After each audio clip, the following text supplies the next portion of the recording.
we place our hope and trust in His mercy as we present this song, Betapa Hatiku, from the Catholics at Home Virtual Choir. Betapa hatiku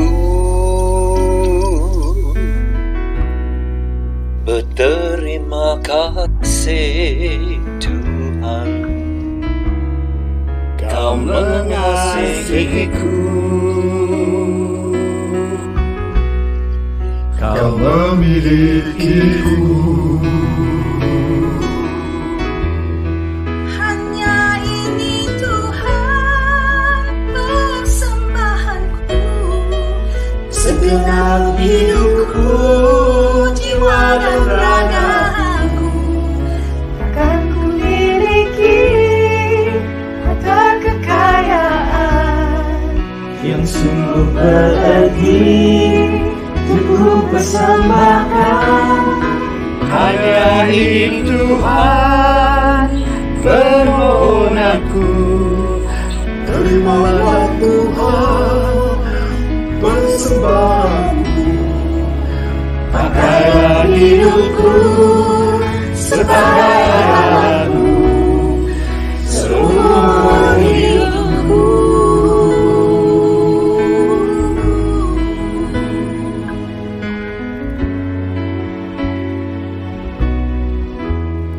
betapa hatiku berterima kasih Tuhan, Kau mengasihiku, Kau memilikiku. Hanya ini Tuhan persembahanku, Segenap hidupku, jiwa dan ragaku. takkan ku miliki harta kekayaan yang cukup berarti untuk persembahkan. Hanya ini Tuhan permohonanku, Terimalah Tuhan persembahanku. pakailah hidupku sebagai alatmu seumur hidupku. Hanya ini Tuhan persembahanku, segenap hidupku, jiwa dan ragaku. Takkan ku miliki harta kekayaan Yang sungguh berarti untukku persembahkan. hanya ini Tuhan permohonanku. Terimalah Tuhan persembahanku. Pakailah hidupku sebagai alatmu seumur hidupku. Pakailah hidupku sebagai alatmu seumur hidupku. Seumur hidupku.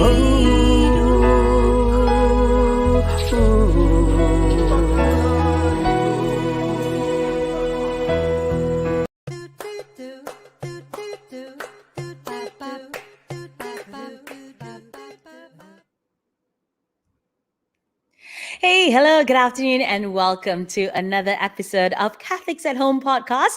It's a Sunday, so I hope you're having a restful day, either chilling after lunch or perhaps, right now actually having lunch because it's a Sunday, right? It's late lunchtime. Whatever it may be, we want to thank you for being here with us.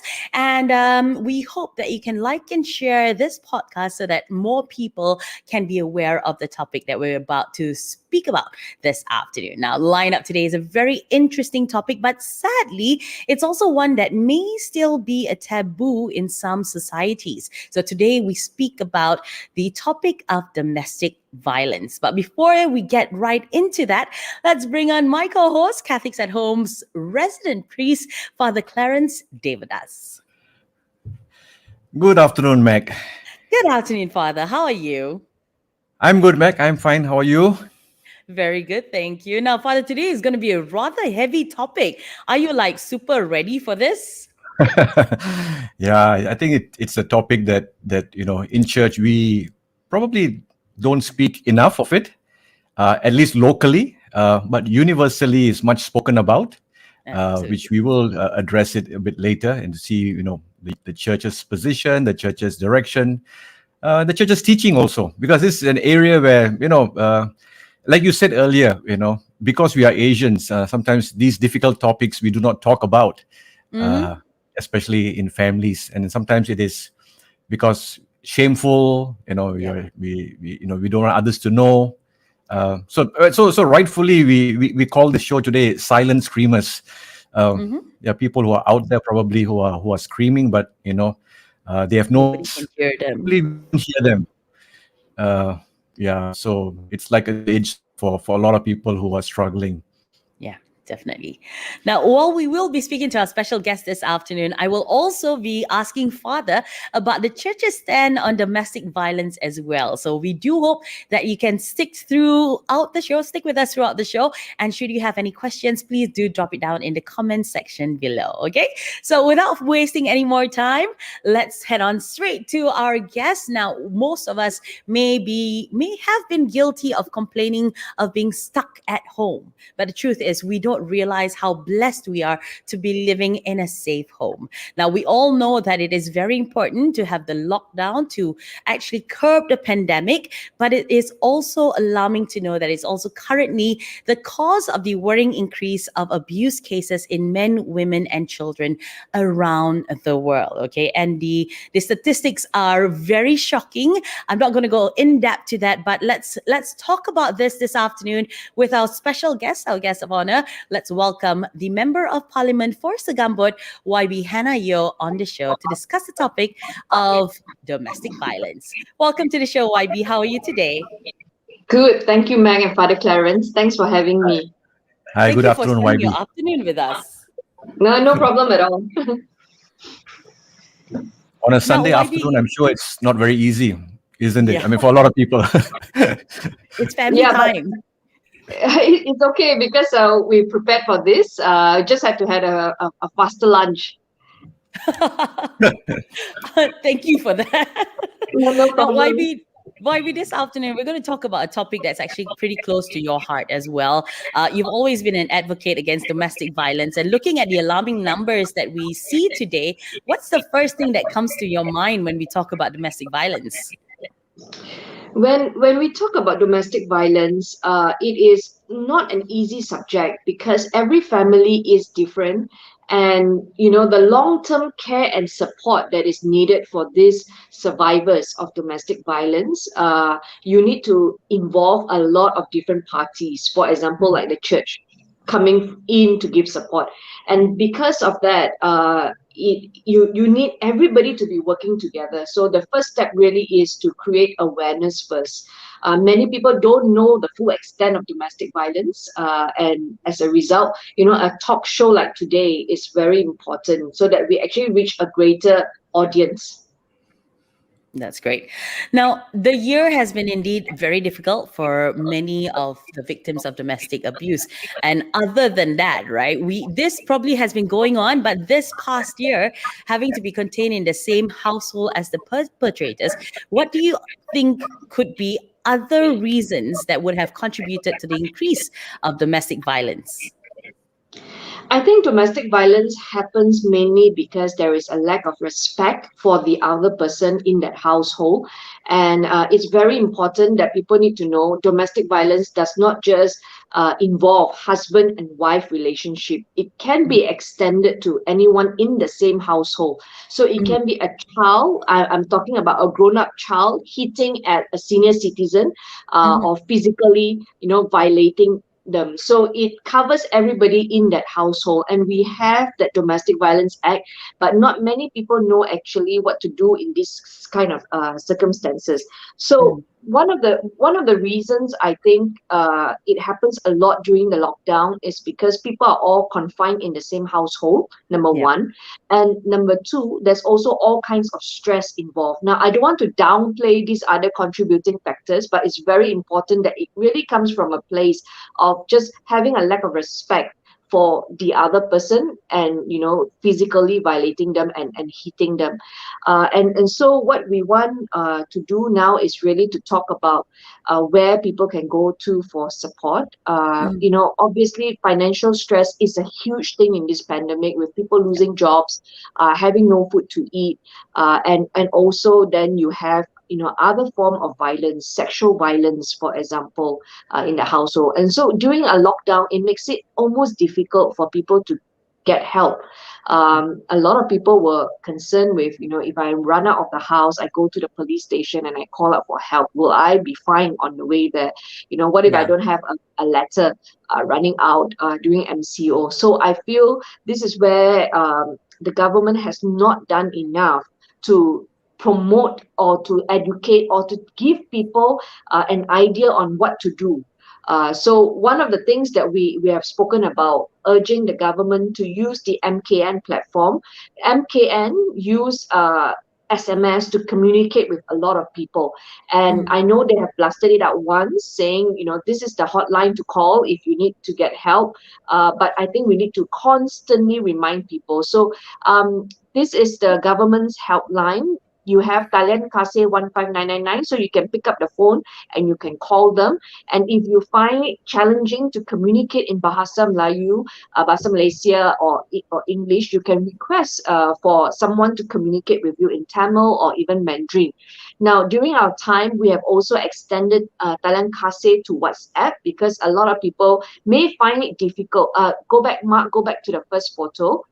Um, Talentia. A lot of people may not find it easy to speak on the phone, so you can actually choose to WhatsApp also for Talent Kasih. So if you WhatsApp them or you call them, this goes directly to the Ministry of Women, Family and Community Development. They will then channel you, or to hear your complaint, and then they will advise you on what to do.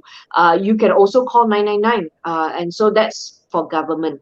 Now, for NGO, we also have Women Aid Organization. They do a great job in helping survivors of domestic violence. And you can see the next poster.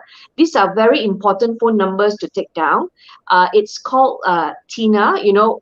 When you just give a general line, people feel very intimidated. But they just name this Tina, so it's as though you are talking to a person called Tina.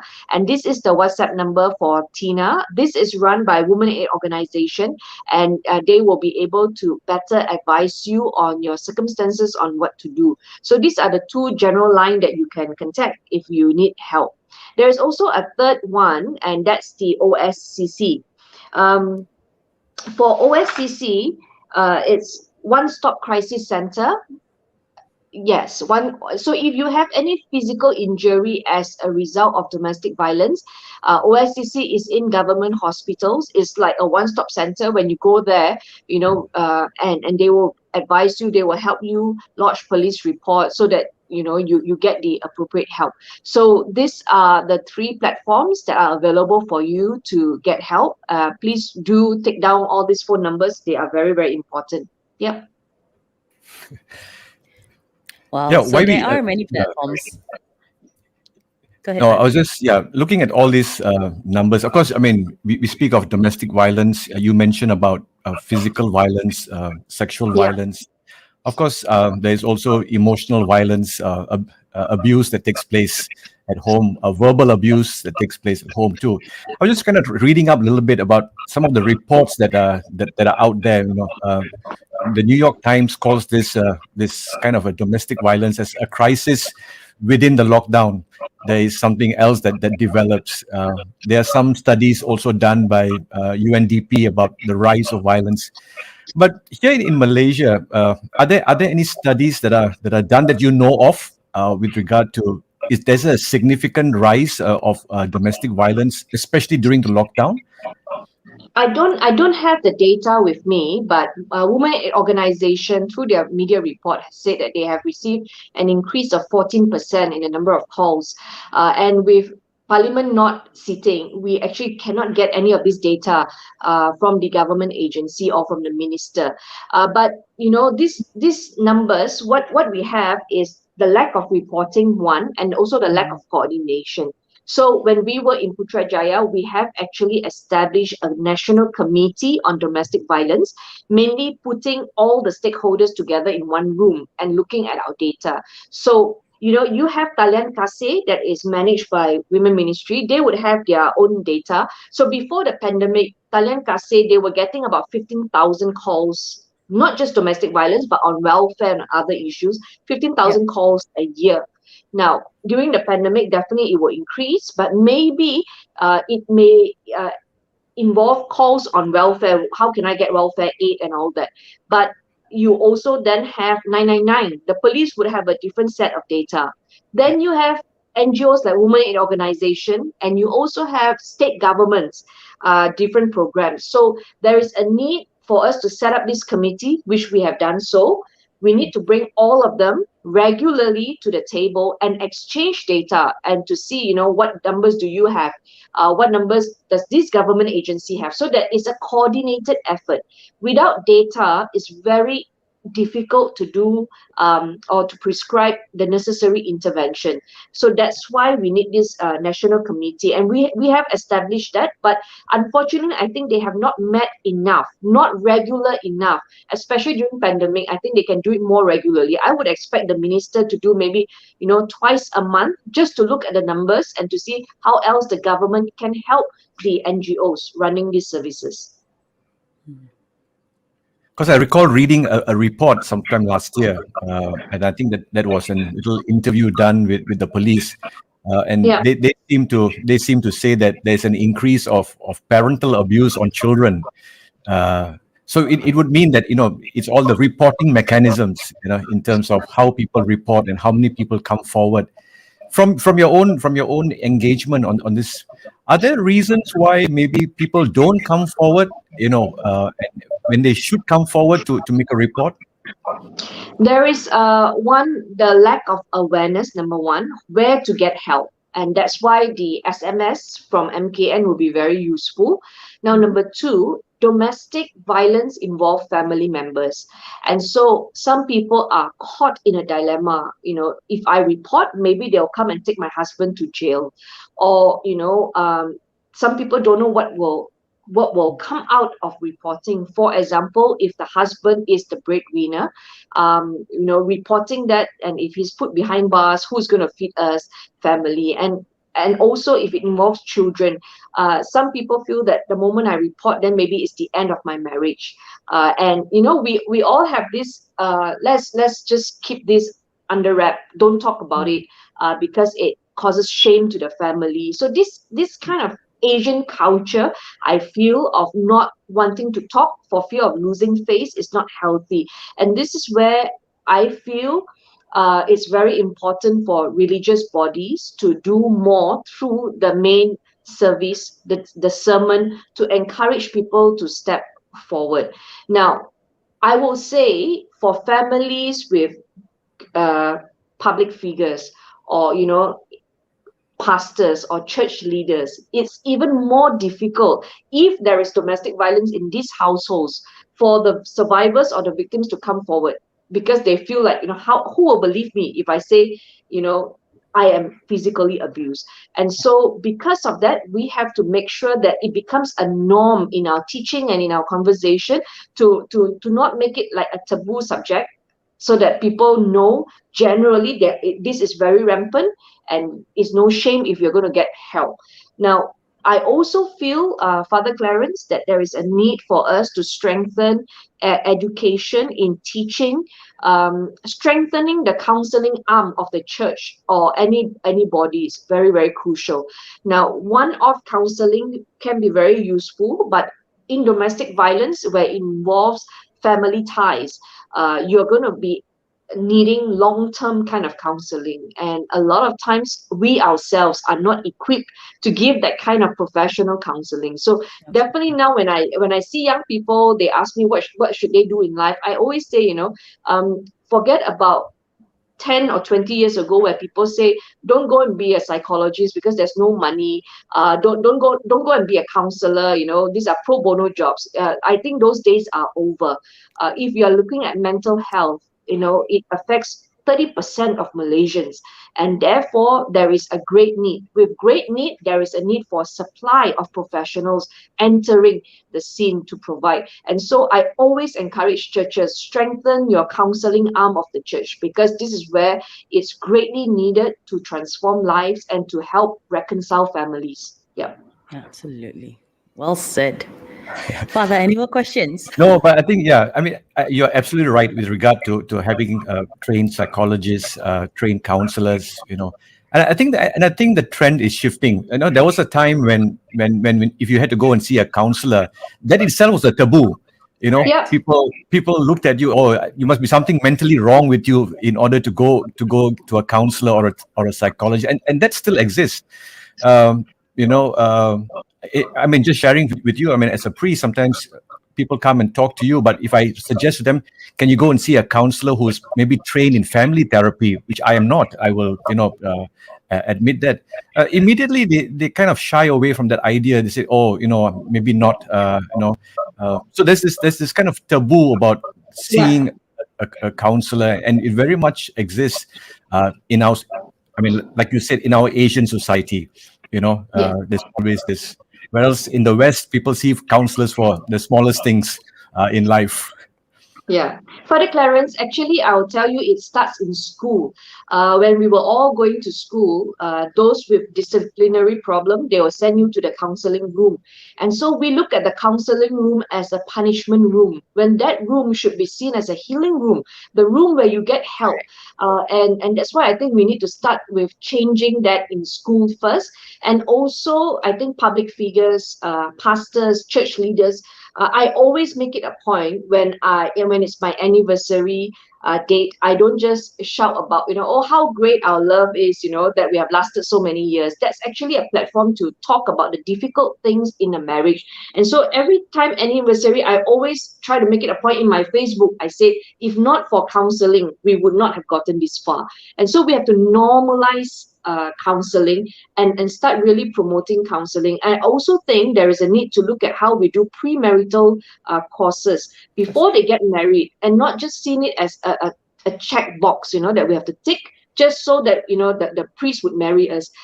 We really have to make it a lifestyle thing, and help them become good parents, good spouse before they actually say I do. Yeah. I wish young people brilliantly said. would listen to you. That's a struggle we have. We tell our young people who are preparing for marriage, you need to go through 6 weeks. Oh, wow, so long. How long? Why so long you have to go through? That's a struggle that we have. Meg has been through, I'm sure, the marriage preparation course. So for them, it's like just a requirement of the church. So and they don't, sometimes they don't see it as, it's a little aid that the church is offering to help along the way. Yeah, I mean, it's I think changing mindset sometimes helps. When you look at different situations. I think the marriage courses as well as counseling has always been seen as like, oh, it is somewhat of a punishment. I want to get married, but I have to go through this hurdle kind of thing. And counseling, even from the time we were in school, if you had a problem, they'll send you to counseling, and people hated that. It's like, why are you sending me to prison kind of thing? But yeah, over time, I think there have been more awareness put on the importance of counseling and getting help. So I hope that, as we get further into the 21st century, that mindset will change and accept it to be part of our lives in order to help each other. Yeah, so definitely, I think premarital course is a requirement for you to get married. But after getting married, I think they need to go for marriage counseling. We all know how challenging it is to stay married. If you are married and you are still married today, you really deserve a trophy, because it's a lifetime commitment, and it's so easy to just walk away.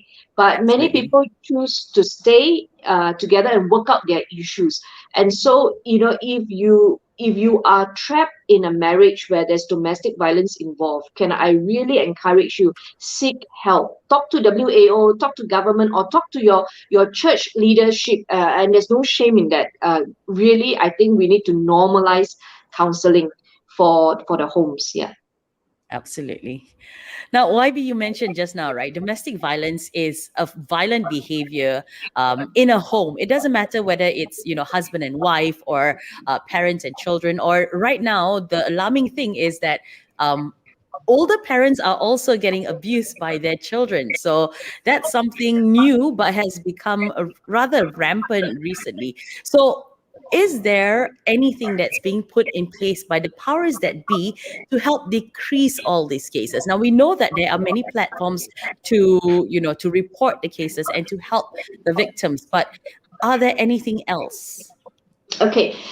Number one, I think when we talk about domestic violence, please be mindful that a man can be a survivor, or Absolutely. a man can be hit by their wives. And so, for men, I think it'll be even harder for them to open up and to speak about it. But they are really they also form these numbers.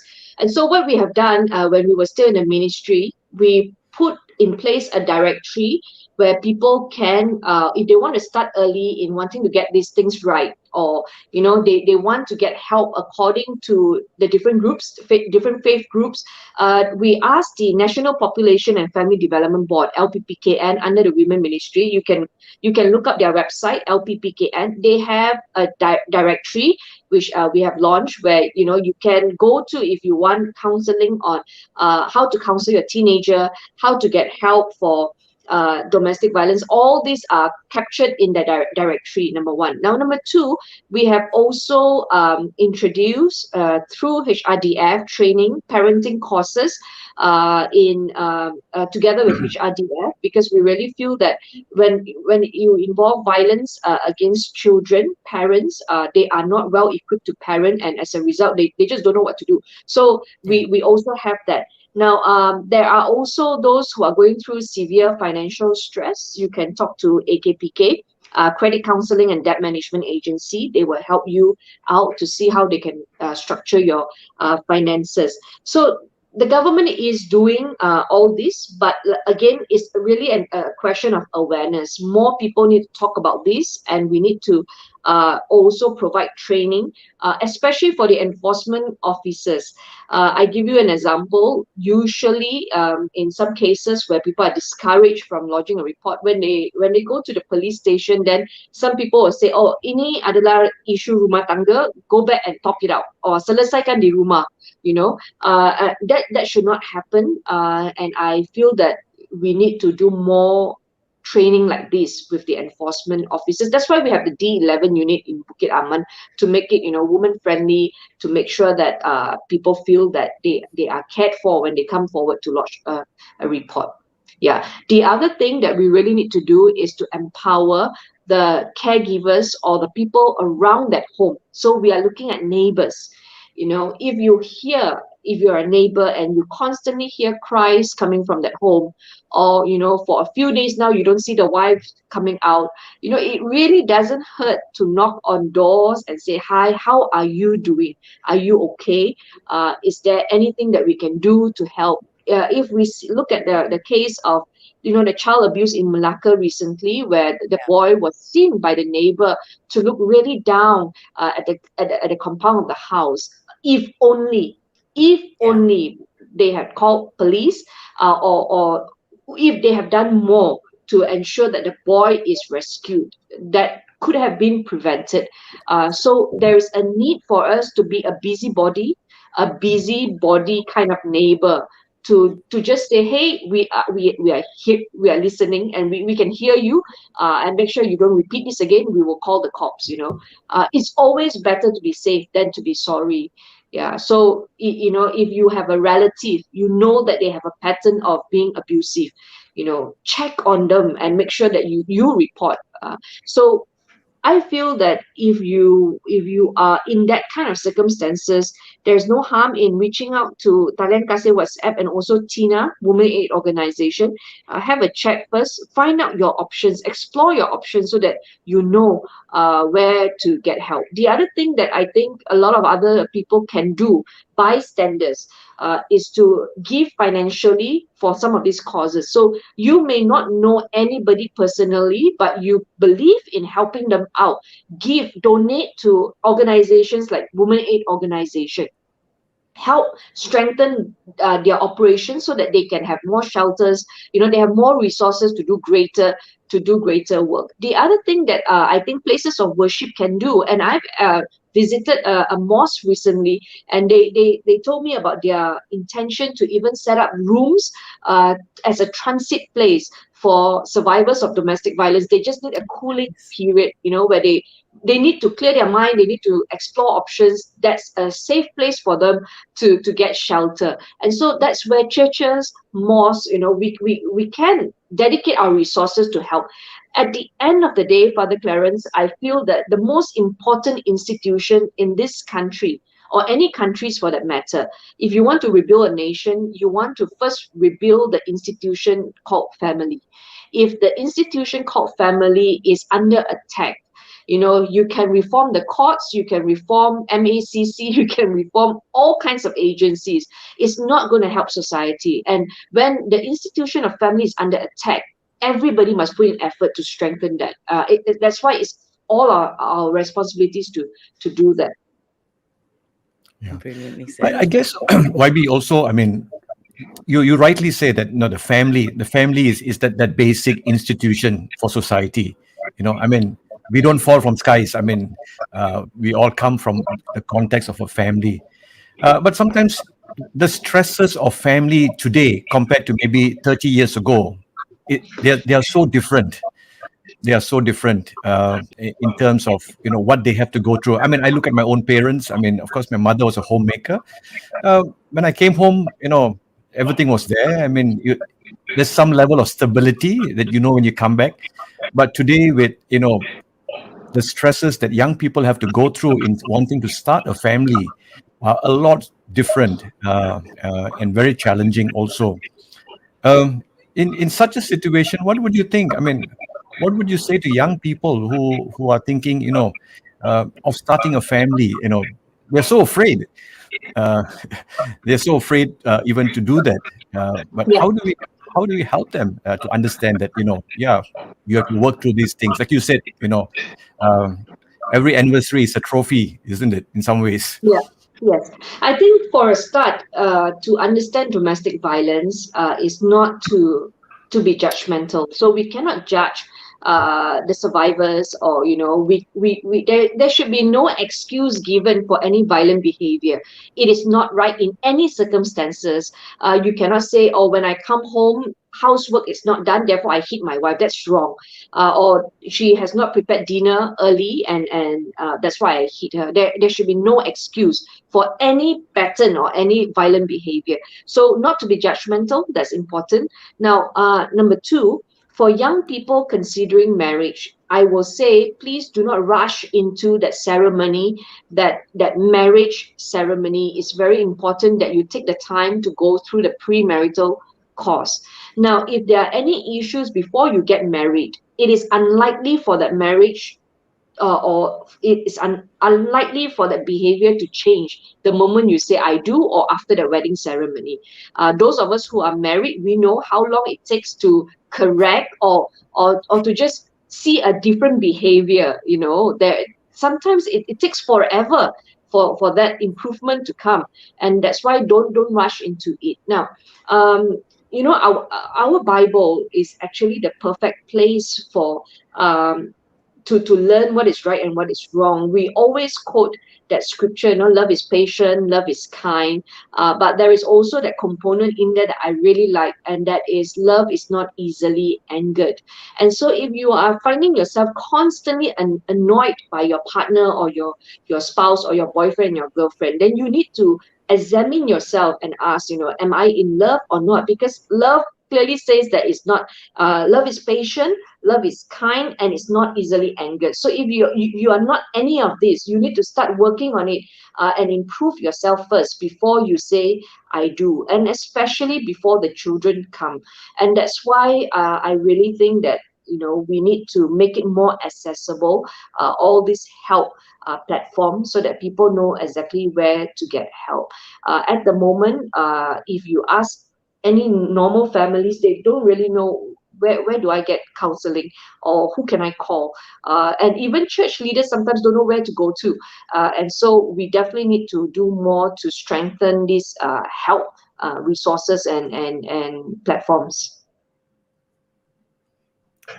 Yeah, the Bible verse that you use from Corinthians about love, sometimes when I have to officiate at weddings, and they are quite, I've known them for a while. I always tell them this, and if they choose that reading, I say, yeah, love is patient, love is kind. For the first year, after that, it gets a little bit more thinner as the years go along. If you don't work at it, Yeah. in many ways, and you rightly said, and some people enter into marriage thinking that they can change their partner, and not working through it before. Like you said, I mean, it doesn't happen, isn't it? I mean, and I've seen so many who go into it thinking that they can change the other person, and going in, yeah, it's a very difficult.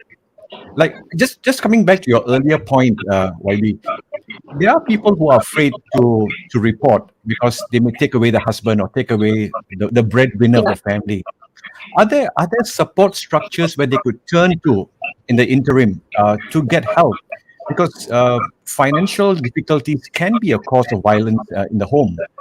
Uh, where do people turn to? Are there organizations that would support them? I mean, apart from like churches, religious institutions, are there, If we're looking at transit homes, or shelters, there are shelters managed by NGOs and also shelters supported by the government. But usually you will not find their locations online, because these are very confidential Yeah. uh, places, and these homes are actually gazetted, and they do not divulge. So you won't be able to find it. That's why I think contacting this helpline uh, is a very good start. And also, just if you feel that you cannot talk to an NGO, or you don't know how to talk to this government helpline, start by talking it out with a friend.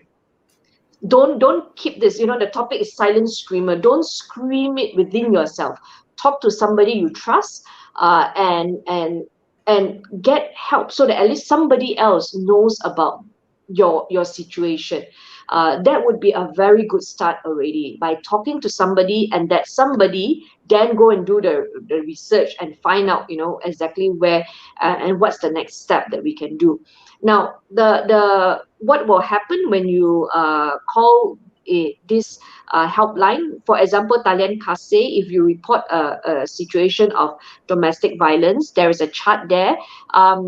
If you call the cops, then the cops will obviously come and investigate. You can also go to OSCC in the hospital, and they will also assess your situation.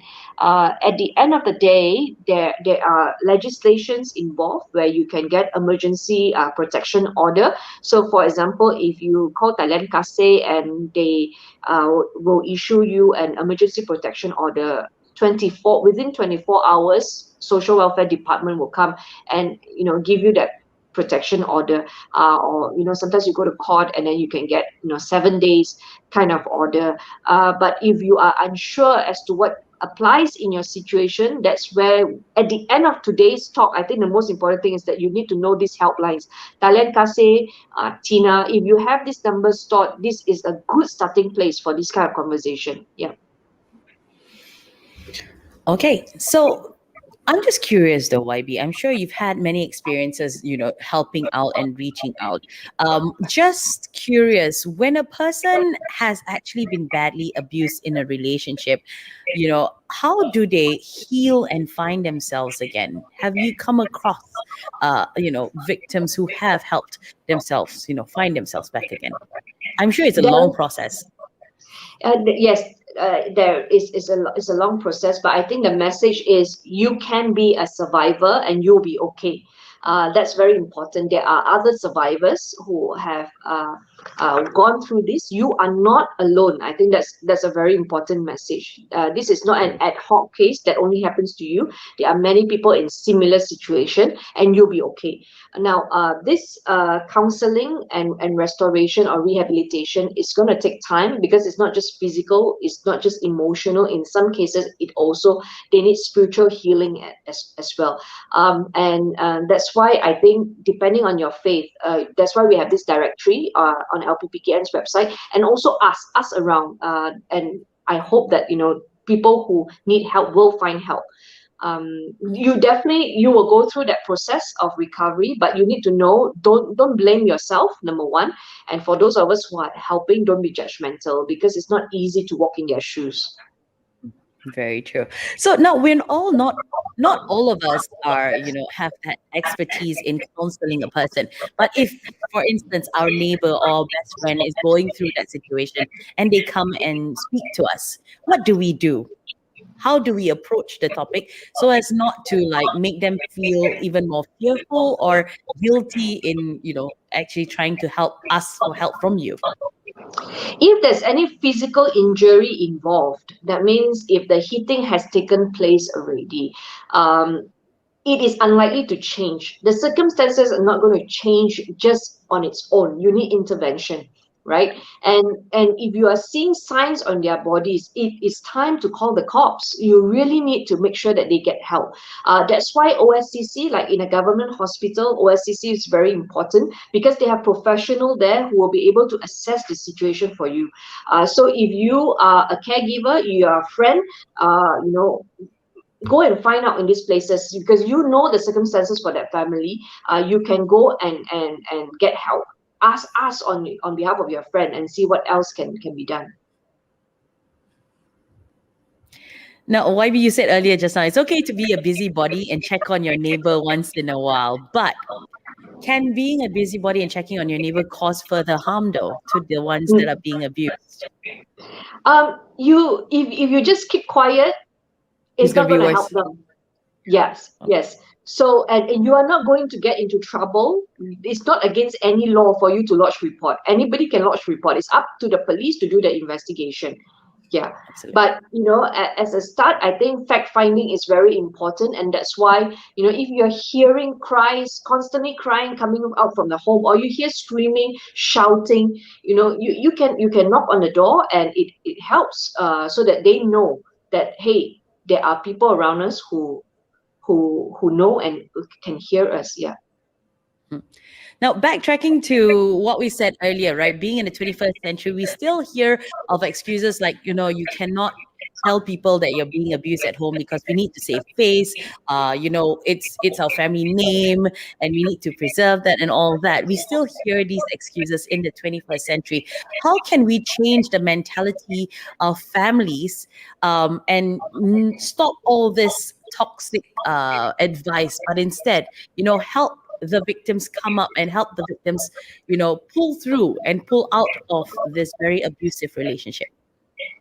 I think we can start showcasing stories of survivors who have gone through that, so that more people can hear of this. And I do encourage survivors to to do more interviews, to tell more of your story, because success stories like that, survivor stories, really encourage other victims to step forward to get help, and they need to see that there is actually light at the end of the tunnel. Now, for the rest of us, I think it's very important that we start young. So those of us who are parents, it is never too early to start on teaching our children how to respect others, and whatever we display at home, that's something that your children will pick up, and they will then follow when they grow up. So it's important that your own action at home is an example to the next generation. Now, we have started a course at that time, LPPKN. They started a course just to teach boys. it is a cause to empower boys and to educate boys on how to respect girls, and also when they grow up, eventually they'll respect women. How to take a no as a no. And so these courses are there. You can contact LPPKN to find out more. Now, it's very important that we teach our sons and our daughters how to respect others. Really, at the end of the day, domestic violence comes from that value system where we devalue another person and we have a lack of respect for the other person, resulting in this kind of behavior. So also be mindful that domestic violence is not just about hitting, it's not just about physical violence. It can also be just verbal abuse can also be very harmful. And I think at the end of the day, it really starts when the person is young, and that's why I say, if you have a boyfriend or a girlfriend who doesn't respect you even when you're dating, it is unlikely to change. Don't proceed with marriage until you get that behavior fixed, or until you resolve that. And that's why don't be in a hurry. Get counseling, get help. Yeah, well, I think you bring up a very important point with regard to the family and the dynamics in the family. In my little experience of having talked to people, when you probe a little bit more, you begin to realize that that person growing up in his or her own family has also viewed violence in the family, and they think that is the way to cope with challenges. That that you raise your hand is the way, and they don't realize that it's not. To break that cycle of violence is very important with our young people, with the children. Interestingly, you say you have a program in LPK,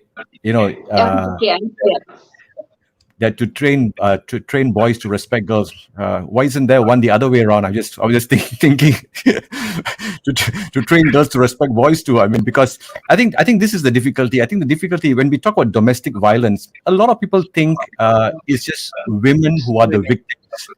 That is the stereotyping that people carry in their minds. And perhaps we need to also change that. It's not just men are the aggressors.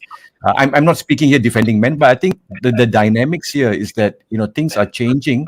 That domestic violence is something that affects everyone in some way.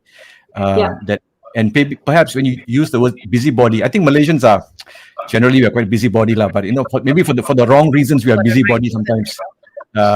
But I agree with you, Father Clarence. And the only reason why LPPKN went embarking on that project first, because if you look at the data, girls generally at that age, especially in school, girls are mainly they form the bulk of those cases, and that's why they look at this kind of intervention, a specific one for the boys.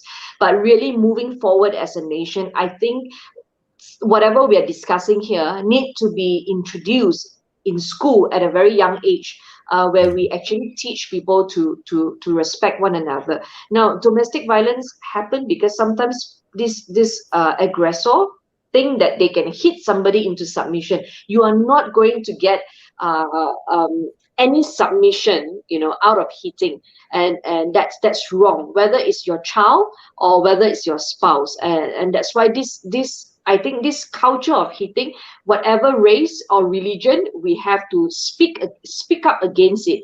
And it's so important that we do not condone it by giving any kind of excuses. Yeah. Okay, so now we're looking at some of the questions that have come through our comment section. This is a very interesting one. Jenny Masang says, many will scream silently because of the children. The concern is also that the abuser may take it out on the children. Will these platforms include help for them as well? And I think a lot of, victims stay in that particular marriage because you don't want to rock the boat for your children. Yes. Talian Kase covers children as well. Women Aid Organization also, and OSCC also. Yeah. So that's covered. Yeah, very important to know that in some of these cases where an protection order is issued, right? They will come and take those who are affected and impacted by it. They will put them in a safe place. Okay, Okay. while they look at investigation. But there is also a different approach that Women Aid Organization has launched before a campaign where they say, look, instead of us taking 3 victims out from the house, maybe it's time that the law is changed to then take the aggressor out of the house, instead of moving all the other survivors. So this kind of conversation is ongoing, and we do hope to be able to bring lawmakers together, and we can then change the SOPs, and also the law to make sure that we put in we move in the interest of the survivors first. Whatever that is best for them, the law must cover that. Yeah, The priority would be for the survivor, yeah? correct. All right. Okay. So we've got one here by Cecilia. She says, what advice do you give to husbands who are on the worst end of domestic violence and they are too embarrassed to consult with others? Because we all know, being the men in the house, it can be a little bit more difficult to reach out for help. That's why the taboo and the stigma, we need to remove that. And that's why for husbands like that, you are also covered by this helpline. Please do call the helpline. There are other husbands going through a similar situation. You are not alone, and you are not weak if you get help. And for friends who are listening, if you have another man who come to you in this situation, it's important not to laugh.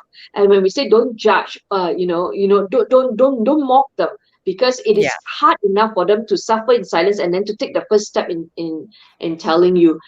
So I think it would be great if the religious bodies also address this through the sermons. It's very important that these messages are heard from the pulpit.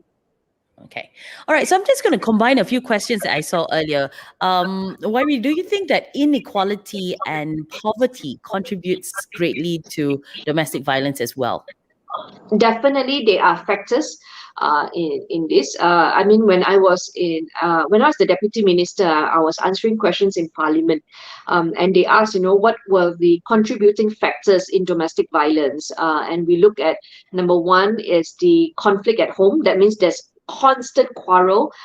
Financial stress is another one. Now, drugs play a very crucial factor in the majority of these cases. If you see child abuse, a lot of the kids who are harmed, almost every news report that you read, when they arrest the culprit, they will say that this person is also tested positive for drugs, ice, meth. And so this is a problem. And that's why I think the government needs to deal with this drug problem seriously. Because, at the end of the day, people who are abused, they are hurt really, really badly in cases of substance abuse when there's drugs involved. Yeah. Okay. So what would you say, could be, no, let me rephrase that. How can we increase the awareness on the issue? How can we be the voice of the voiceless? How can we You help? you are doing a great job for having even a podcast like this on a Sunday, talking about this topic, because these topics are not easy topics. Probably at the end of this, you will feel emotionally drained, especially if you are the counselor, if you are helping a family. The calls will not stop just one day.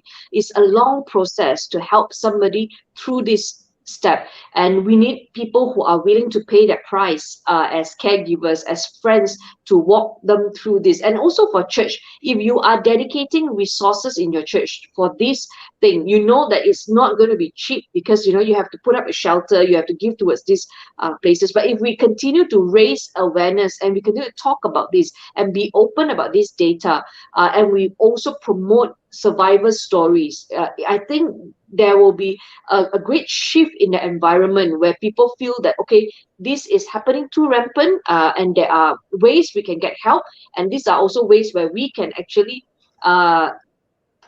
contribute as a friend. If we do all this at the same time, hopefully there will be more encouragement for people to come forward to report. Brilliant. Now, I have so many other questions that are brewing in my mind, but we only have this much time with YB this afternoon. So before we let YB off, Father Clarence, do you have any other questions that you might want to ask her? No, I mean, in the sense that, what am I saying? Yeah and no. In the sense that, uh, it is, these are the difficult topics that sometimes we don't want to talk about, and in different, in platforms. Yeah, sometimes it is not easy. I mean, you say, you speak from the pulpit. These are difficult topics to talk about. It's so much easier to talk about love, peace, happiness. But these are real issues that affect people, and sometimes people do not know where to go.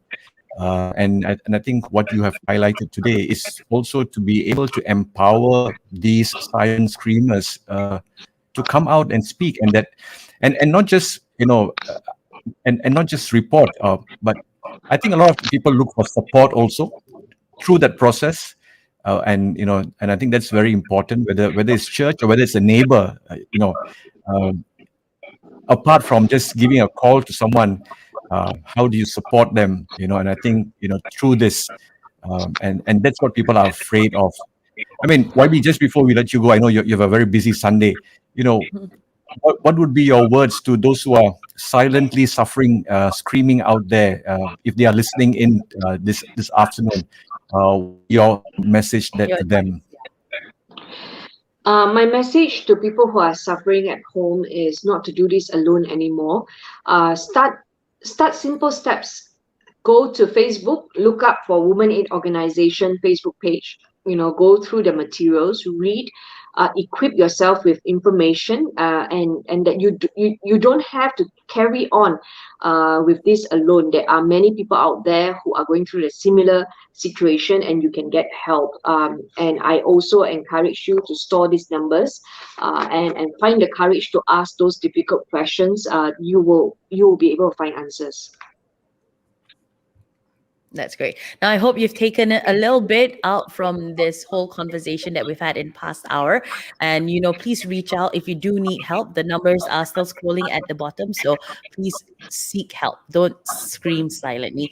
YB Hannah Yeoh, thank you so much for joining us this Sunday afternoon.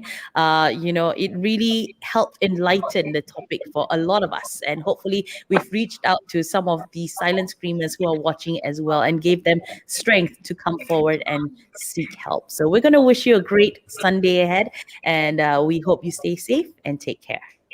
Thanks, Father Clarence and Meg, for having me. Thank you. Thank you, Thank YB. you. Bye. Wow, Father, that was a heavy topic indeed, right? I felt like I didn't have to talk at all because she did a fantastic job actually giving Yeah. us advice and what to do and how to go about things. I mean, how are you feeling right now? Yeah, she kept saying, the church has got a lot to do. Looks like now the ball is on our court. Yeah, but I think it is, it is to provide avenues where they could go to. Here in the Archdiocese, we also have a kind of a counseling hotline that people could call in to get help, to seek direction. But I think what we need is to empower people to make the first step. Absolutely. And to reach out to someone who needs help. I think sometimes I feel that sometimes our religious understanding of the faith prevents people also from wanting to get help. Because we all been brought up in this idea that marriage is permanent. In good times and in bad times, you have to stay together. So sometimes that can play against us in situations like this. Absolutely. So, Father, I'm just Uh, curious though, what is the Sure. church's stand on domestic violence? Zero tolerance. I think we have to be very clear. There's zero tolerance in terms of the church. Yeah, I mean the the Catholic Church has a beautiful theology of marriage, but it's based on mutual love. And there's no place for violence in love. You cannot claim to love someone and yet be violent at the same time. And I think this is something that we need to get into our minds. And sometimes, staying in a situation where there's violence, whatever form of violence, whether it's physical, it can be verbal, Yeah. it can be emotional also, kind of a control freak. You can have people who are, I mean, there's some level of control, of course, but an excessive level of control freak. Now, I just to help people and hope, and I don't want anybody accusing me of having to change the church's teaching. I'm just going to quote something from the Catechism of the Catholic Church. Um, you know, and it says about marriage, and if people are listening out there, it says number 1649, there are some situations in which living together becomes practically impossible, and in such and a variety of reasons. Okay, I mean, it's very vague here though, but I'll give you another document. In such cases, the church permits the physical separation. So if you are in a situation where your life is at stake, because the protection of human life is of great importance to the church. I think it's one of the primary principles of the church, that life be protected, whether as a child in the womb, or whether as an elderly in a home for the aged. That the protection of human life is of great importance, and if something threatens that, then sometimes distance, separation may be the only solution. And I just look at what Pope Francis had said, at the beginning of his pontificate, when he talked about the joy of love. He says, that the church cannot turn a blind eye towards situations where there's domestic violence. Yeah? And he says very clearly that there are situations where separation becomes inevitable. And he uses very strong word. He says sometimes it is morally necessary that they have to go separate ways.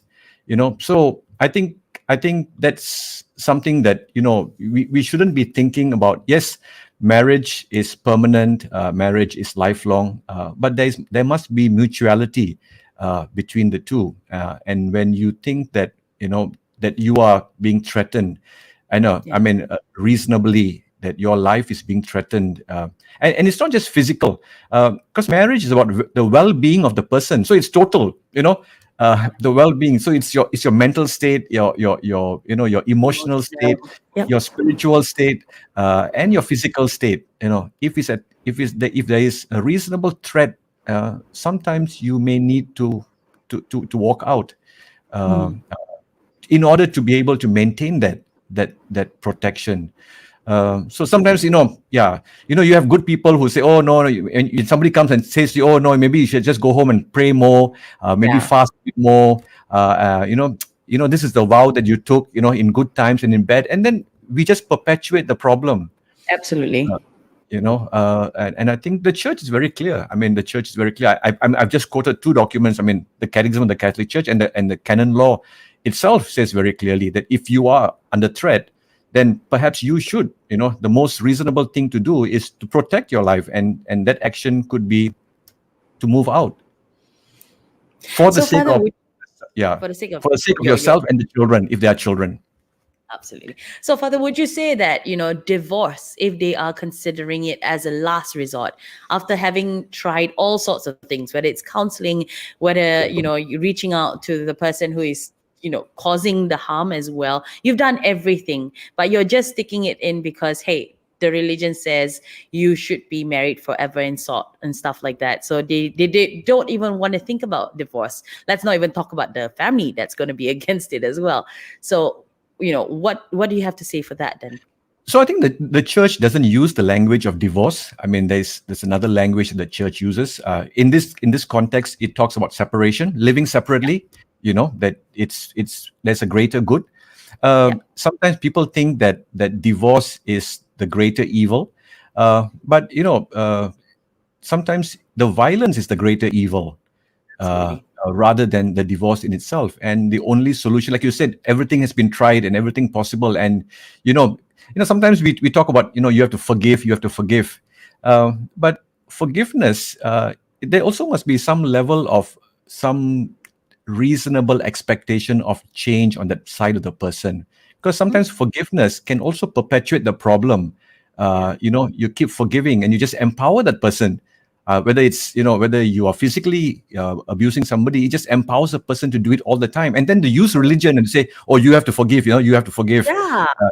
and that's not what the church teaches, you know. I mean, even though Jesus says, to Peter, how many times must I forgive my brother? 7 times, 70, 7 times. But, I'm not quantifying it. But when there is a threat to the individual, then that becomes a priority. Life becomes a priority. And sometimes it has to, go separate ways.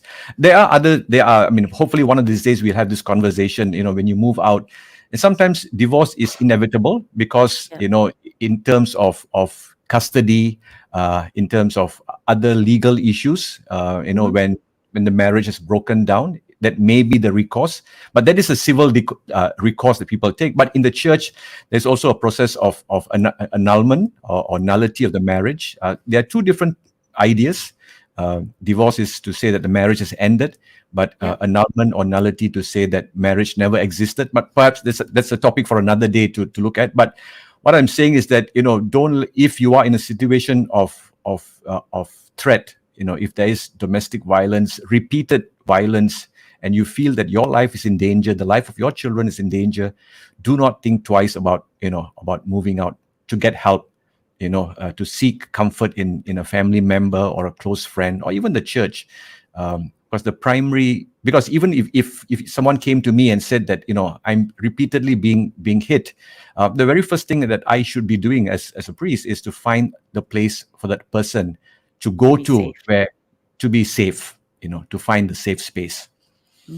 Absolutely. Now, Father, I picked up this question from our comment section. Cecilia says, regarding domestic violence, is there a panel of priests or pastors setting up a center to give pastoral care for people involved in domestic violence cases, especially during this whole crucial, stressful time? Yeah.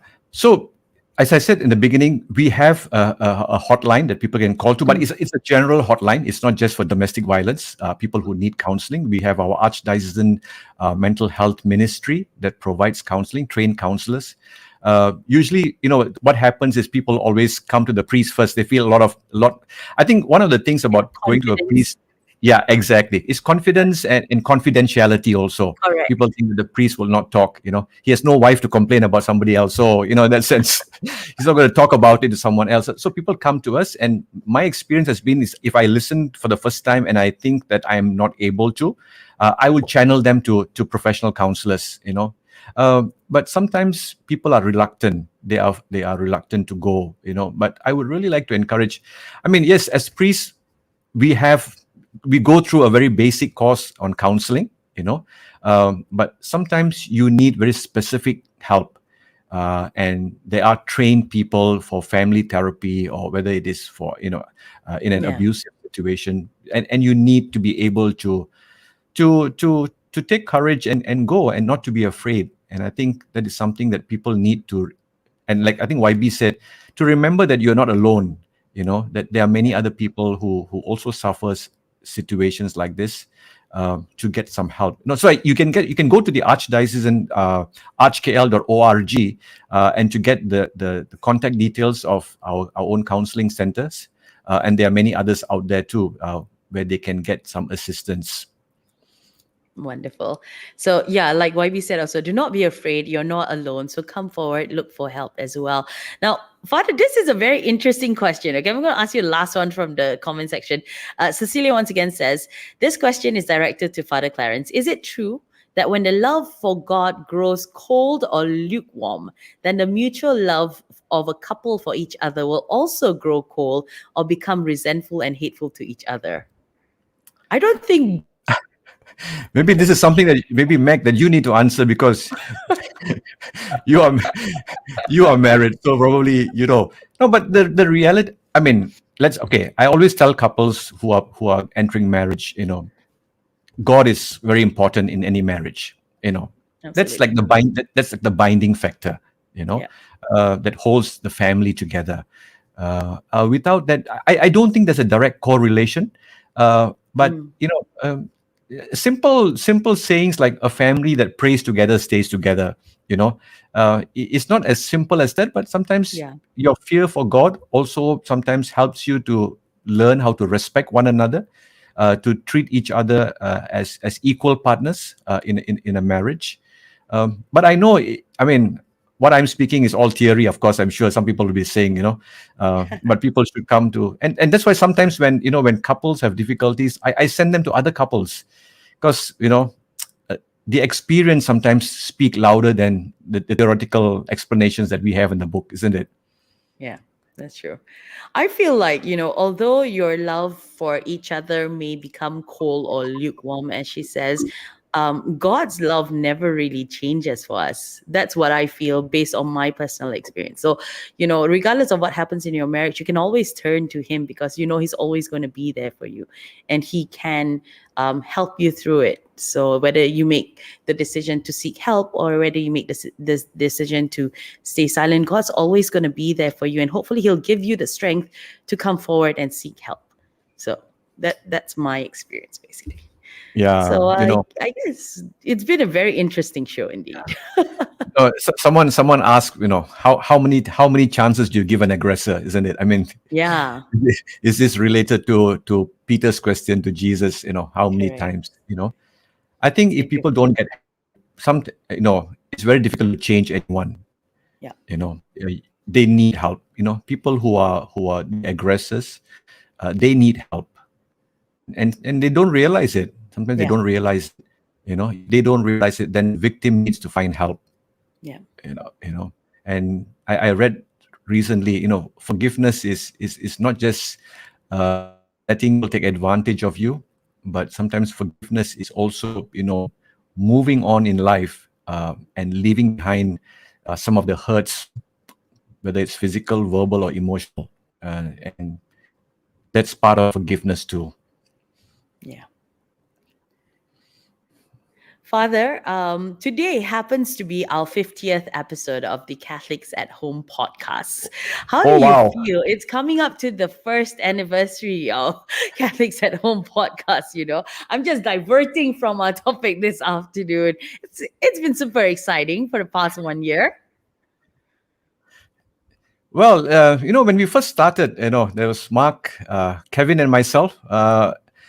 It was just a casual one afternoon conversation at the beginning of MCO, and said, what shall we do? And the three of us were kind of in agreement. Since people can't come to church, let's bring the church to people's home. And of course, one of the things we stayed away is we didn't want to give a homily in our podcast. Maybe that was the MCO of people also. They needed a break from us. But to be able to talk these different topics, I feel quite empowered, edified. That after 1 year we have kind of kept that slot on Saturday morning. Of course, sometimes we have had to change.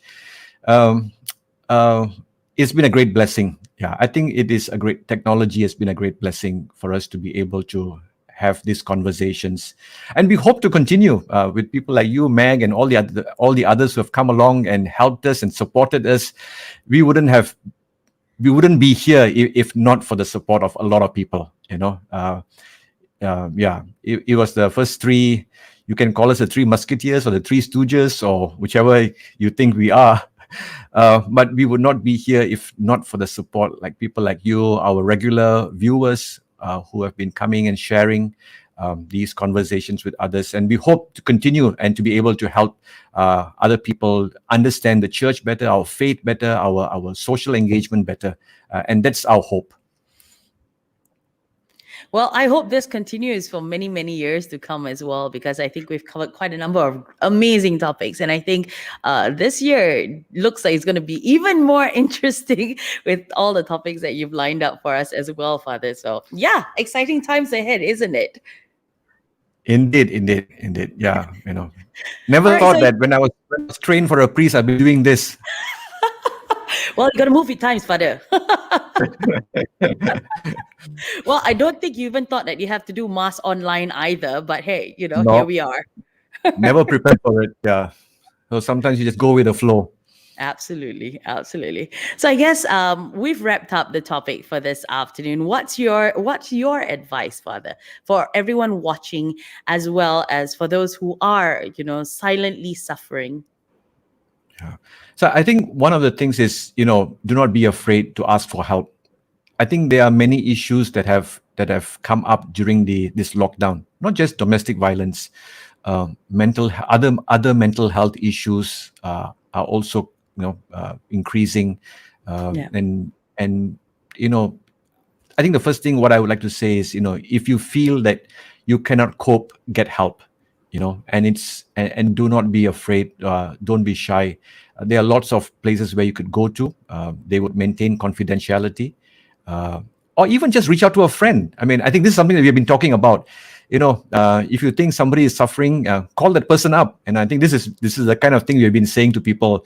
Call people up and talk to them. That could be the first step. You know. Very true. So, if you can't call and you can walk next door to your neighbor and find out how they are, maybe on the pretense of, can I have some salt? Do you have some salt? I ran out of salt. That could just save a life. You never know, right? So, thank you so much for joining us on Catholics at Home. Don't forget to don't forget to share and spread the word as well. And if you have any suggestions on topics that you might want to see us approach and speak about on Catholics at Home, please drop us a message as well. So, Father, we've come to the end of the show. I think we shall end it with a little prayer. Let us pray. Yeah. In the name of the Father, Son, and of the Holy Spirit. Amen. Dear Lord, we thank you for this afternoon. We thank you for our guest. We thank you for this opportunity to have this conversation with our viewers. We want to pray especially for those who may be suffering silently because of domestic violence. Lord, may your Spirit empower them to seek help, that they may find consolation, may find strength in the support structures. But more importantly, Lord, if we know someone, move us, Lord, to reach out to them and to provide a shoulder, a listening ear, to be able to help them through these difficult times. Lord, we place this situation and the many other challenges that the lockdown has brought to us. We pray that each one of us may be your instrument to help one another. We make this prayer through Christ our Lord. Amen. Amen. So there you go. We've come to the end of the show this afternoon. So if you've been, holding on for your afternoon siesta or your Sunday siesta, you can go right now. Thank you so much once again for joining us. I am Mag, and of course, that's the amazing Father Clarence. We will see you with another topic next weekend. So till then, have a great weekend, or rather, have a great week ahead. Stay safe and take care. Bye, everyone.